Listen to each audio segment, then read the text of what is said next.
छत्तीसगढ़ में आपका स्वागत है और मैं हूं आपके साथ लोकेश जगवानी। प्रशासनिक मुद्दों को लेकर पश्चिम बंगाल के मुख्यमंत्री ममता बनर्जी और केंद्र सरकार के बीच लगातार जंग जो है वो तेज होती जा रही है। ममता के इस लड़ाई में छत्तीसगढ़ के मुख्यमंत्री भूपेश बघेल ने समर्थन किया। बघेल ने केंद्र द्वारा राज्य के मामलों में हस्तक्षेप की और निंदा की। बघेल ने कहा कि संघीय व्यवस्था फिर से दांव पर है। केंद्र की बीजेपी सरकार ने राज्य के प्रशासनिक क्षेत्र में घुसपैठ की। छत्तीसगढ़ के सीएम भूपेश बघेल ने शुक्रवार को अपने ट्वीट में लिखा, संघीय ताना बाना एक बार फिर से दांव पर है। केंद्र की बीजेपी सरकार ने राज्य के प्रशासनिक क्षेत्र में घुसपैठ की और अधिकारियों को हस्तांतरित किया, वह भी चुनाव से ठीक पहले। केंद्र का हस्तक्षेप बहुत ही निंदनीय और आपत्तिजनक है।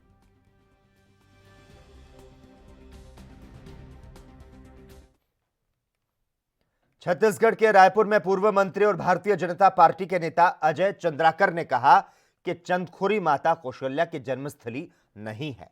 सिर्फ राजनीतिक फायदे के लिए सीएम भूपेश बघेल नया इतिहास लिख रहे हैं। अजय चंद्राकर ने कहा कि भगवान राम के वनवास को लेकर वो जगह संबंधित नहीं है। छत्तीसगढ़ के इतिहासकारों ने माना है कि कौशल्या जांजगीर के कोसला जनपद की थी, जो उत्तर कौशल के राजा से ब्याही गई थी। चंदखुरी में मंदिर है, लेकिन वो जन्म स्थान नहीं। दरअसल राज्य सरकार चंदखुरी को माता कौशल्या का जन्म स्थान मानकर वहां कई तरह के प्रोजेक्ट विकसित कर रही है। आपको बता दें, चंदखुरी से राम वन गमन पर्यटन प्रोजेक्ट की शुरुआत हो चुकी है और इसमें सरकार 15 करोड़ से ज्यादा की राशि सिर्फ इस मंदिर के सौंदर्यीकरण पर खर्च करेगी।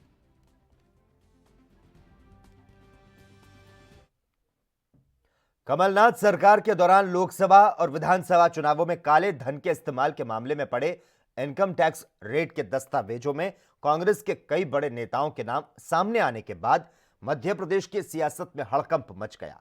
इसको लेकर कांग्रेस के वरिष्ठ नेता और राज्यसभा सांसद दिग्विजय सिंह ने प्रेस कॉन्फ्रेंस कर शिवराज सरकार पर जमकर हमला बोला।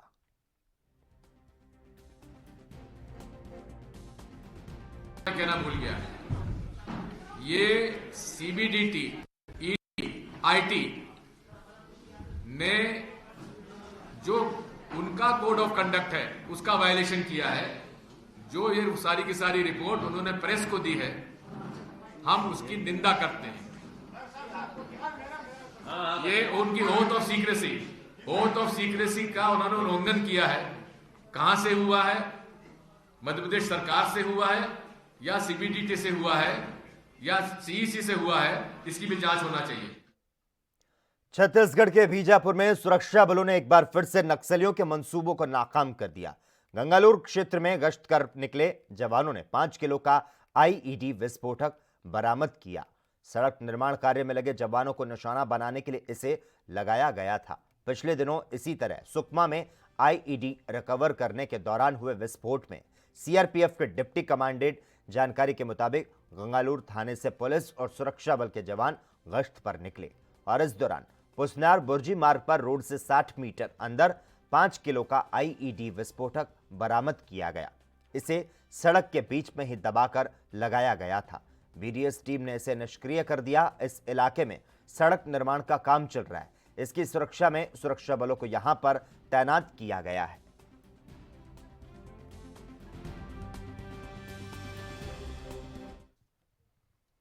छत्तीसगढ़ के रायपुर में प्रदेश के पूर्व सीएम डॉक्टर रमन सिंह ने बघेल सरकार को विफल बताया। उन्होंने कानून व्यवस्था से जुड़े सवाल का जवाब में कहा कि प्रदेश की सरकार को 2 साल हो चुके हैं, सब ठेके में जा रहे हैं। जब कोई पोस्टिंग लेकर कॉन्ट्रैक्ट में जाता है तो उसे लगता है कि मैं तो कॉन्ट्रैक्ट में आया हूं, तो जितने दिन रहूंगा वसूली कर लेता हूं। इसीलिए यहां जुआ, सट्टा जैसे अपराधों पर अंकुश नहीं लग रहा। रमन सिंह ने कहा कि अब जो कुछ देकर आएगा वो खुद भी तो लेने का काम करेगा। डॉक्टर रमन पुलिस और प्रशासनिक अफसरों और भ्रष्ट सिस्टम की ओर इशारा करते हुए ये बात कह रहे थे। वो शनिवार को बीजेपी कार्यालय में मंडल स्तर के कार्यकर्ताओं को ट्रेनिंग देने पहुंचे थे। प्रयास किया जा रहा है। अधिकारियों ने लिखित में अनुमति दिया था, मगर इनको फोन आ जाता है ऊपर से, उस जगह पे नहीं होना चाहिए, भीड़ दिखना नहीं चाहिए, इतने लोग आ रहे हैं, उनको मालूम होता है, लगता है किसी कोने में कर दिया जाए। अरे अधिकारियों को तो गिने चुने दिन रहना है, उनको ज़्यादा तलवे चाटने की ज़रूरत नहीं है और ज़बरदस्ती की गिरफ्तारी दिखाने के लिए इतना स्वामी वक्त मत दिखाओ। वक्त बदलता है, 2 साल निकल गया है, 3 साल बाद हिसाब किताब हम भी लेने आएंगे, चिंता मत करो। इसलिए ज़्यादा गर्मी मत दिखाओ, जो ईमानदारी से जो सही चीज़ है। मध्य प्रदेश के रीवा जिला अंतर्गत मऊगंज नगर परिषद में अनिश्चितकालीन धरना प्रदर्शन कांग्रेस की तरफ से शुरू किया गया। कांग्रेस का कहना है कि नगर के हरिजन, आदिवासी, पिछड़ी बस्ती के लोगों की अगर माने तो नगर परिषद मऊगंज में विधायक के एजेंट और भ्रष्ट मुख्य नगर पालिका की सांठगांठ में गरीबों को लूटा जा रहा है। वहीं सड़क, बिजली, पानी, स्वच्छता के लिए मिली राशि फर्जीवाड़े की भेंट चढ़ गई। उनकी तकलीफ की कहीं कोई सुनवाई नहीं हो रही।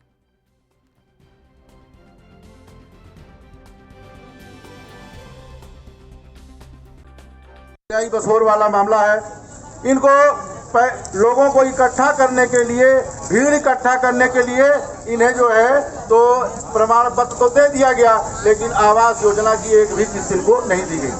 हमारे वार्ड क्रमांक 7 के लोग आए हैं चक्रभाटी से, वहाँ भी मैं कई जगह गया, वहाँ भी ऐसी स्थिति है कि बेचारों के पास रहने के लिए नहीं है, चाहे आदिवासी हों, चाहे हरिजन हों, चाहे मुस्लिम बस्ती के लोग हों।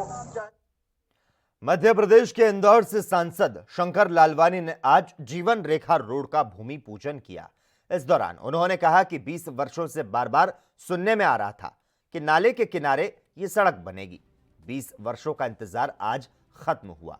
आज जिस सड़क निर्माण का भूमि पूजन हो रहा है वह सड़क शहर के लिए महत्वपूर्ण सड़क है। इस सड़क से जवाहर मार्ग ब्रिज से एक तरफ खंडवा तो दूसरी तरफ MR10 की ओर जोड़ेगी। इस सड़क का नाम जीवन रेखा रखा गया है।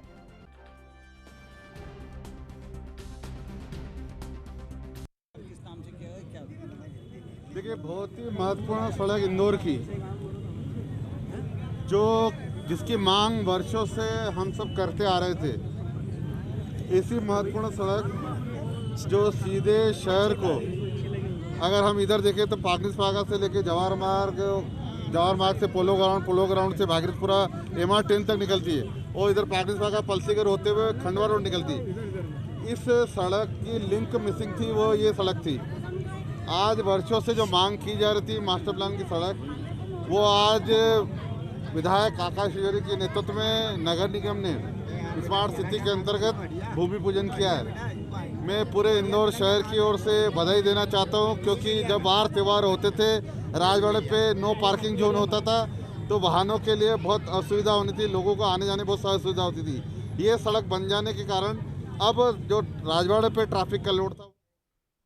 मध्य प्रदेश के रीवा में नशे के खिलाफ रीवा पुलिस अधीक्षक के नेतृत्व में चलाए जा रहे अभियान के तहत अमाहिया पुलिस ने नशीली कोरेक्स सिरप के साथ 2 आरोपियों को गिरफ्तार किया।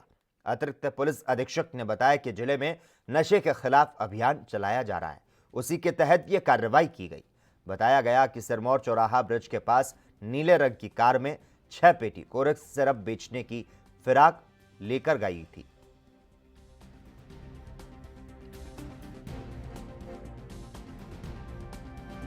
कल रात मैया पुलिस को सूचना मिली थी कि ब्रिज के पास में एक नीले रंग की क्विड गाड़ी आती है। उस गाड़ी में कुछ संदिग्ध सामान है, कोरेक्स है। उस पर से मैया पुलिस के द्वारा कार्रवाई की गई, रेड की गई। इस रेड में से उनको 7 पेटी कोरेक्स मिली। इसमें करीब 720 सीसी कोरेक्स है और साथ में वो वाहन को जब्त किया गया। 2 आरोपी उसमें गिरफ्तार किए गए, प्रकरण पंजीबद्ध करके विवेचना में ले लिया गया है। जिले में लगातार जो ये कोरेक्स और नशे के विरुद्ध कार्रवाई की जा रही है, इसमें ये रीवा पुलिस की एक और बड़ी सफलता है, जिसमें इस तरह के अपराध करने वाले बदमाशों के विरुद्ध जो हमारे पुलिस कप्तान की मुहिम है उसमें ये कार्रवाई हुई है। इसी कार्रवाई के कारण से बदमाशों में थोड़ा सा डर भय व्याप्त हो रहा है। साथ में कुछ और खबरों की ओर आगे बढ़ते हैं। केंद्र सरकार और प्रदर्शनकारी किसानों के बीच गतिरोध बना हुआ है। केंद्र सरकार के नए कृषि कानून के खिलाफ दिल्ली के नाकों पर किसानों का आज 24वें दिन विरोध प्रदर्शन जारी है। हजारों की संख्या में किसान दिल्ली बॉर्डर पर डटे हुए हैं। केंद्र की मोदी सरकार का कहना है कि वह बातचीत के लिए तैयार है, लेकिन किसानों की मांग है कि कृषि कानूनों को रद्द किया जाए, तभी वार्ता संभव है। इधर भारतीय किसान यूनियन के नेता राकेश टिकैत ने केंद्र सरकार को चेताया और हल क्रांति करने की धमकी दी। यूपी गेट पर किसानों को संबोधित करते हुए राकेश टिकैत ने कहा कि 3 नए कृषि कानून को लेकर अगर सरकार हल नहीं निकाल पाती तो किसान खुद हल क्रांति करेंगे।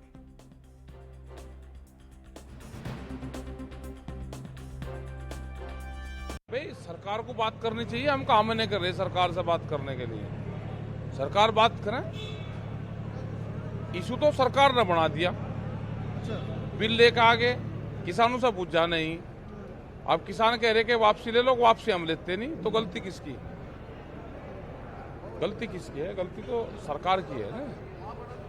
अब ऐसे में जब सरकार बात नहीं कर रही है या किसानों की और सरकार की बात नहीं हो पा रही, हम यूँ कहें कि किसानों की सरकार से बात नहीं हो पा रही, हाँ नहीं हो रही, तो क्या होगा, कैसे रहा होगा? अब क्या बताओ, तो सरकार राह बैठाओगी। अगर उनको ठीक लग रहा हो तो बात कर लो, ना ठीक लग रहा हो जब ठीक लग जाए जब बात कर लो। कब तक क्या होगा? हम तो यही हैं, हम क्या कहीं जा रहे हैं, यहीं रहेंगे, दिल्ली के चारों तरफ को रहेंगे। हाँ। वहीं बसपा प्रमुख मायावती ने तीनों कृषि कानूनों को लेकर केंद्र सरकार पर हठधर्मी का आरोप लगाया। उन्होंने कहा कि केंद्र की सरकार को हाल ही में देश में लागू 3 नए कृषि कानूनों को लेकर आंदोलित किसानों के साथ हठधर्मी वाला नहीं बल्कि उनके साथ सहानुभूतिपूर्ण रवैया अपनाकर उनकी मांगों को स्वीकार कर लेना चाहिए और तीनों कानूनों को तत्काल प्रभाव से वापस ले लेना चाहिए।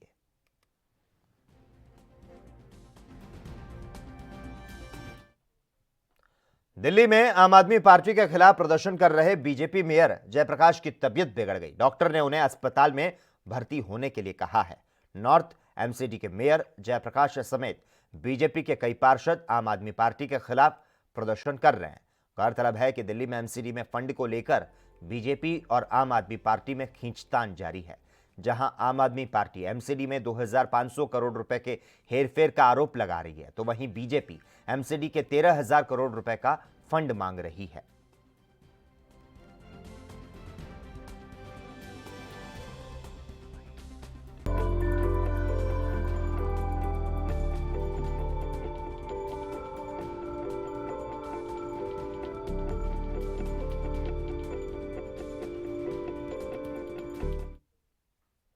खबरों का सिलसिला लगातार जारी है। यहां पर रुकते हैं एक छोटे से ब्रेक के लिए।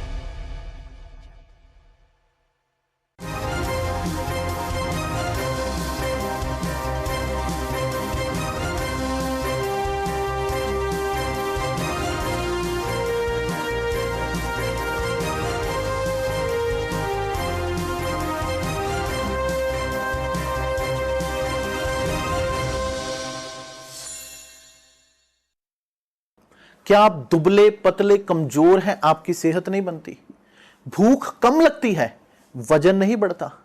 दरअसल मेन बात खाना पीना खाना नहीं है, मेन बात है खाया पिया लगना। और अगर खाया पिया लगेगा ही नहीं तो सेहत बनेगी कैसे? इसलिए हमारी संस्था सन्यासी आयुर्वेदा ने एक ऐसी दवा बनाई है जो कि आपके पाचन तंत्र को, आपके लीवर सिस्टम को ठीक करने का काम करती है, ताकि आप जो भी खाएं उसका पूरे का पूरा निचोड़ आपके शरीर को लगे, आपकी भूख बढ़े, खाया पिया सही से लगे, नया खून बने, हड्डियों में जान आए, वजन बढ़े, ताकत बढ़े, चेहरे पर नूर आए और आप मोटे तगड़े खूबसूरत पर्सनैलिटी के मालिक बन जाएं। यह दवा पूरी तरह से आयुर्वेदिक होती है। इसका शरीर पर कोई भी साइड इफेक्ट, कोई भी नुकसान या दुष्प्रभाव नहीं होता। लड़के लड़कियां दोनों इसका इस्तेमाल कर सकते हैं और पहले 15 दिन के अंदर ही आपको इसका असर महसूस हो जाएगा। सिर्फ 650 रुपए की पूरे 1 महीने की दवा होती है और आप इसे घर बैठे 01145454545 पर फोन करके दवा मंगवा सकते हैं। लखनऊ से लेकर चंडीगढ़ तक, मुंबई से लेकर रायपुर तक, क्या है राजनीति की हलचल, क्या है समाज का मिजाज।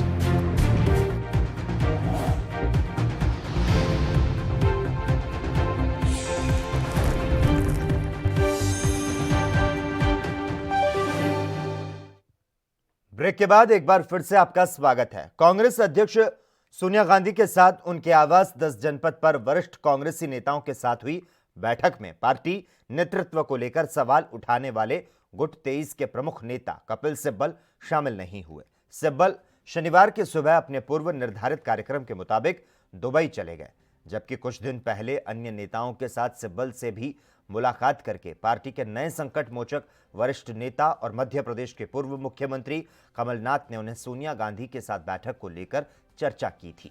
सोनिया के साथ बैठक में वरिष्ठ नेताओं में Ghulam Nabi Azad, A K. Antony, Ambika Soni, Ashok Gehlot, Bhupendra Singh Hooda, Anand Sharma, Manish Tiwari, Shashi Tharoor, P Chidambaram प्रमुख रूप से शामिल हुए। कमलनाथ के साथ कांग्रेस महासचिव प्रियंका गांधी की पहल पर यह बैठक आयोजित की गई। बैठक में शामिल होने वाले सभी नेता अपनी कोरोना जांच कराकर इस बैठक में शामिल हुए।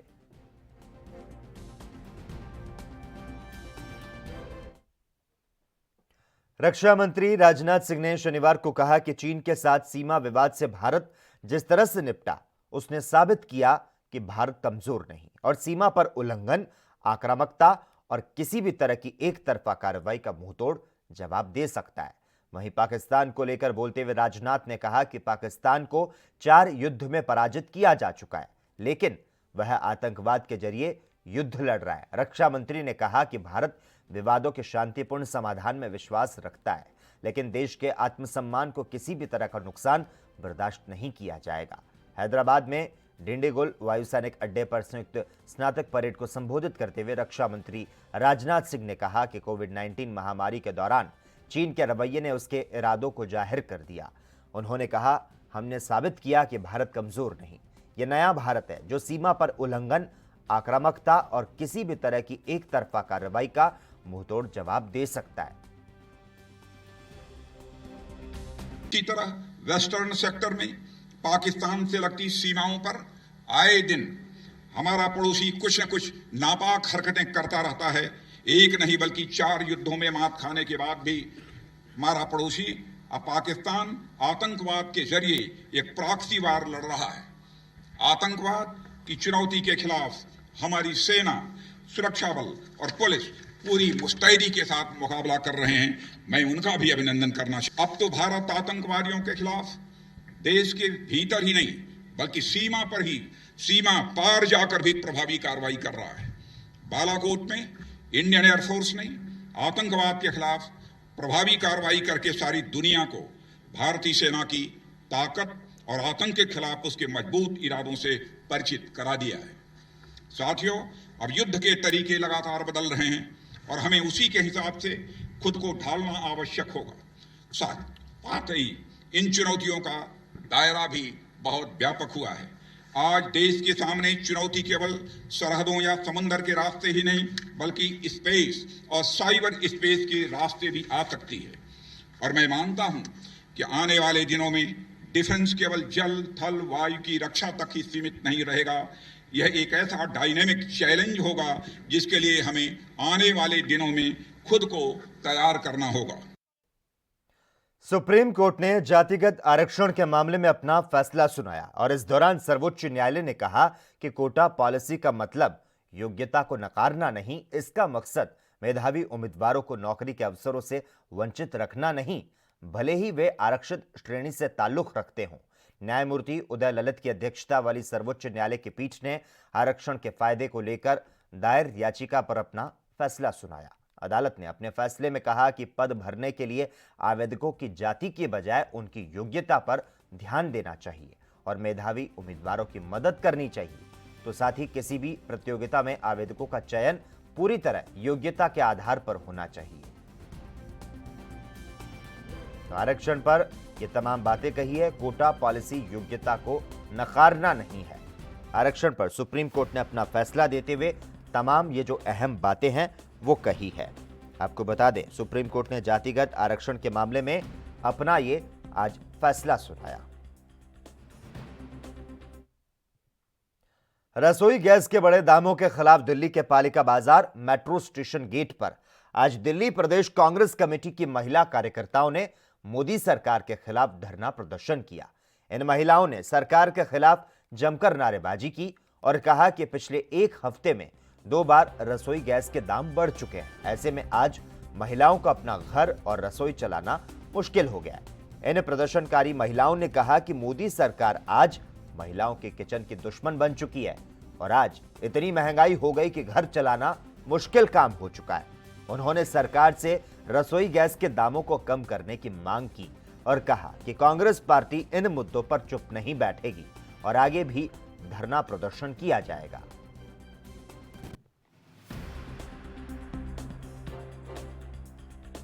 हम ये सरकार से कहना चाहते हैं कि जब मनमोहन सिंह जी की सरकार थी, कांग्रेस की सरकार थी हमारे देश में, तो ये बीजेपी वाले स्मृति ईरानी वगैरह ये सड़कों पे सिलेंडर और सब्जियां लेकर के बैठते थे।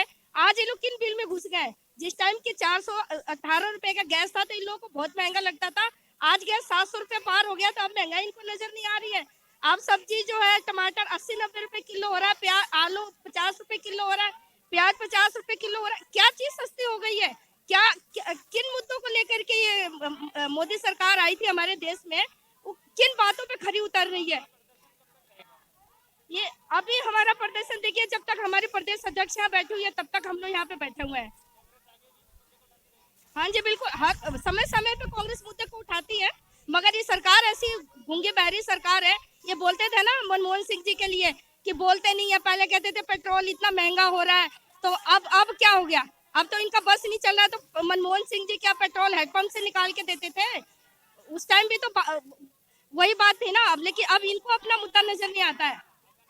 जी मेरा नाम फजीलत बेगम है, मैं ब्लॉक अध्यक्ष महिला कांग्रेस से हूँ।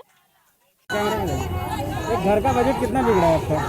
घर का बजट हमारा बहुत बिगड़ा है जब से सिलेंडर के दाम बढ़ने शुरू हुए, और जो इनका सब्सिडी का नाटक था जो था वो सब झूठ था। तो ये मोदी राज में और अडानी अंबानी जो उनके दोस्त हैं, उनके राज में महिलाओं को ये पता लग रहा है कि घर का बजट कहाँ जा रहा है। सिलेंडर के दाम आप खुद ही देख लीजिए, जो अब बढ़े हैं 50 रुपए और बढ़े हैं सिलेंडर के दाम। तो उसमें आप देखते हैं कि महिला कितना एडजस्ट करेगी एक घर में। क्या कहना चाहेंगे सरकार से? सरकार से यही कहना चाहेंगे कि एक तरफ आप महिलाओं को भी नहीं बख्श रहे हो, किसानों को भी नहीं बख्श रहे हो, अन्नदाताओं को भी नहीं बख्श रहे हो, तो आप क्यों नहीं गद्दे छोड़ रहे? आपको कौन से सत्ता का लालच है? आप क्यों नहीं गद्दे छोड़ रहे हैं? और आप नहीं संभाल सकते सत्ता तो आप मान लीजिए। आपका नाम बता दीजिए। हरियाणा के चरखी दादरी के रोज गार्डन में भाजपा ने आज एसवाईएल के मुद्दे को लेकर उपवास कार्यक्रम रखा, जिसमें भाजपा के जिले भर से कार्यकर्ता पहुंचे। इसकी सूचना पाकर भारतीय किसान यूनियन के सदस्य और अन्य सामाजिक संगठनों के लोग रोज गार्डन पहुंचे और पुलिस ने उन्हें अंदर जाने से रोक दिया। आक्रोशित लोगों ने पार्क के गेट के सामने बैठकर प्रशासन के विरुद्ध नारेबाजी की। प्रशासन की ओर से मौके पर एसडीएम वीरेंद्र सिंह पहुंचे और किसानों से बातचीत की।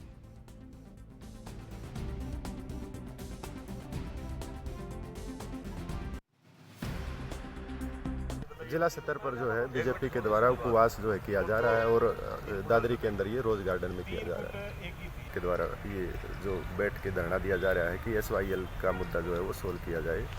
और जो गेट के बाहर पार्क है, पार्क के गेट के बाहर जो भी व्यक्ति बैठे हैं वो जो है अपने किसान के मुद्दे को लेकर बैठे हुए हैं। तो दोनों से बातचीत की है मैंने खुद, और जो दोनों शांतिपूर्वक तरीके से अपने प्रदर्शन को कर रहे हैं।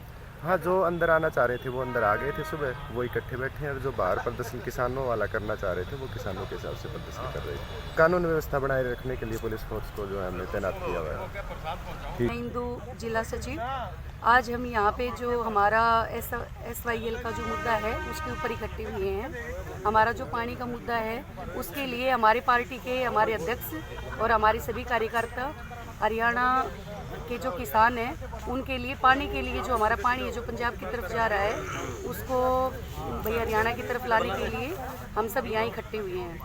किसान परिवार से हैं, हम कह रहे हैं प्रशासन से हमारी तसल्ली ले लो, तसल्ली कर लो, हमारी तलाशी ले लो। यहाँ सरकारी अमला जमला खड़ा कर रखे हैं, इन्होंने 200 आदमी खड़े कर रखे हैं। हमारे ऊपर यो आरोप है कि रोड जाम करो तुम। सिर्फ 5 आदमी हैं, हम कह रहे हैं हमारे साथ 20 आदमी चलो। हम तो चर्चा करने के लिए आए हैं। हमारा जिला है, हमारे भाई है, हमारे लोग। और इसी के साथ ही इस वक्त के बुलेटिन में बस इतना ही। तमाम अहम खबरों के लिए लगातार देखते रहिए ANB न्यूज।